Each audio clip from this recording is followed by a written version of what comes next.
On the frozen front lines of Eastern Europe, the forest held more dangers than just cold and darkness. One night, Lieutenant Anya Petrov led a small team of medics through the trees, carrying a badly wounded soldier on a stretcher. They moved with their flashlights dimmed, trusting an old forest path they had used many times before to guide them back to safety. Watching from the undergrowth was a small red fox the soldiers had seen again and again. They called her Ruda. She knew these woods better than any map. Slipping between roots and shadows like the forest itself had grown a pair of amber eyes. What Anya didn't know was that earlier that day, enemy engineers had crept into the same trees. They had buried mines under fresh earth, strung wires beneath fallen leaves, and turned the familiar path into a silent field of traps. As the medics approached the trail, Ruda caught a scent that did not belong: metal, oil, and soil that had been cut and turned. She stepped onto the path, then froze.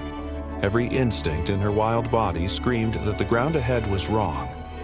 When the stretcher team drew closer, Ruda darted in front of them, blocking their way, barking in short, urgent cries. She slipped off toward a narrow gap between the trees, then looked back, tail raised, calling them without words to follow.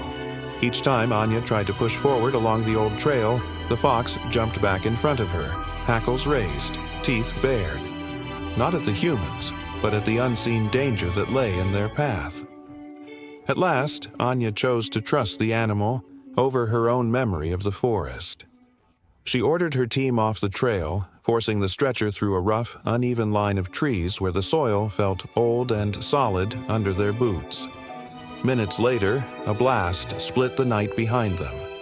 Something, a falling branch, a shifting root, had pressed just hard enough on the hidden mines to ignite the trap they had almost walked into. In the fading echo of the explosion, the medics looked up at Ruda, standing on a small rise ahead, her red fur glowing faintly in the moonlight. From that night on, she was no longer just a shadow in the forest. To them, Ruda was the fox on the minefield. Proof that in war, survival sometimes belongs to those wise enough to follow the instincts of a wild heart.